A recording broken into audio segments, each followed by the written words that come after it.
Good evening. My name is Daniel Focarino, and this is my Week 4 assignment for FTE 211. Today's date is August 3rd. Okay, so our first step is going to be to clear this weapon, make sure that there's no ammunition in it,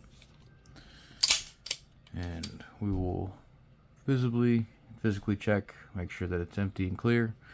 Weapon is clear. I'll now go ahead and disassemble this firearm, and we'll be right back. Okay, now that we've got the firearm completely disassembled, what we're going to do is we're going to be polishing the feed ramp of the barrel and also the feed ramp of the frame as well. So I'm going to go ahead and do that, and then I will come back and show you the after product. Okay, alright, we're back. So this is our finished product for the feed ramp and of the frame and also of the barrel. Got a good shine on there. Now we'll kind of go over a little bit of cleaning process on here and kind of, points, areas to improve on, spots you need to really focus on and hit. One other thing with the barrel and also with the feed ramp on both the barrel and the frame, as far as the dimensions and the proper gap, you want a 0.032 inch gap between the frame and the feed ramp in order for variable tolerance on there.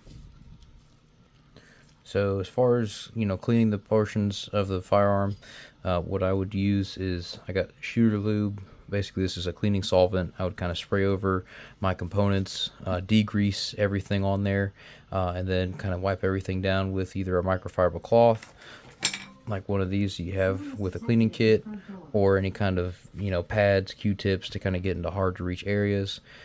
Also want to go back with the oil and lubricate all of the working parts within the 1911.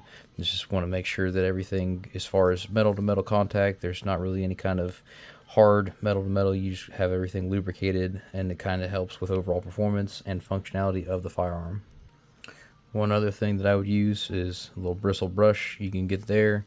Hit up a couple spots in the frame, kind of clean hard to reach areas, get into the slide of the frame, kind of break up any kind of carbon that's in there, and wipe everything down before you go back and reassemble everything.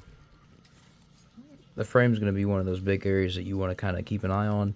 You want to make sure there's no excessive carbon buildup in here, because this can kind of mess with the functionality of the firearm. So you want to kind of make sure you get all the hard to reach areas, all these small little cracks and crevices in here. Make sure that you really spray those down and pay attention that there's not really any carbon buildup on there, and just kind of wipe everything down. Any components that have any kind of excessive wear or that you are used on a regular basis, like the hammer, you want to kind of make sure that you check the hammer and the strut, make sure there's not any kind of excessive wear or damage that you see on there. Especially you want to pay attention to the firing pin and the spring. Check both of those, make sure they don't have any damage. You want to check your extractor claw, make sure that that's still good, the lip on there is good, that it's not broken. And just kind of check over all those things there. There's a lot of moving parts within the 1911, so just kind of going over all of these parts and making sure that there's not really any wear, any cracks, any damage that you see on there. If there is, then you're going to have to look at replacing those parts.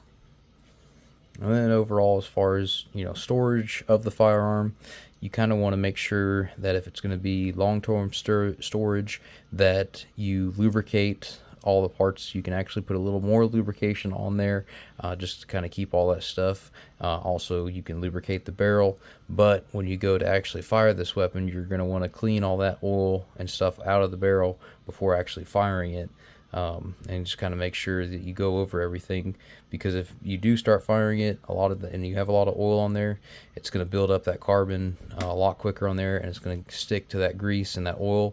It's going to make the slide and the functionality of the firearm move a lot slower and have a lot more resistance. I also just want to make note that as far as polishing the materials that I used this Flitz polish right here.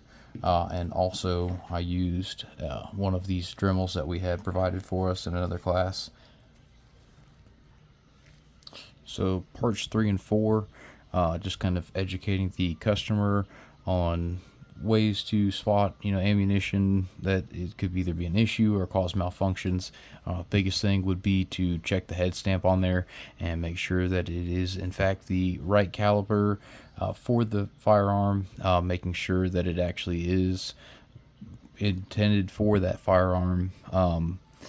If they were to use the wrong ammunition, that could cause feeding issues, could also cause a lot of pressure buildup, which could lead to an explosion inside of the chamber of the firearm and cause injury or possible death to the shooter and also people around. As far as grip, the biggest thing is to make sure when you're holding one of these that you hold a high firm pistol grip, and that way you've kind of closed the gap here on the back. You're also pushing that grip safety down, and that way when you go to actually squeeze the trigger, you're not going to get hung up here because you didn't have the grip safety depressed in, which can cause a malfunction there and waste a lot of time as far as diagnosing problems when there's not actually a problem there. It's more or less just educating the customer or the shooter on how to properly hold the firearm. Biggest thing with any kind of firearm, as far as knowing any kind of accessories that you're going to add on there, is to really understand and know your firearm. Get to know it at the base level before you jump into adding different sights on there, lasers and optics, anything like that, or a different trigger that's going to affect the functionality in the fire in the way that the actual firearm fires. All right, I'm gonna go ahead and put all this back together, then we'll do a quick function check and we should be done. Alright, so now we got this firearm put back together. We're going to do a quick function check and make sure that it actually works.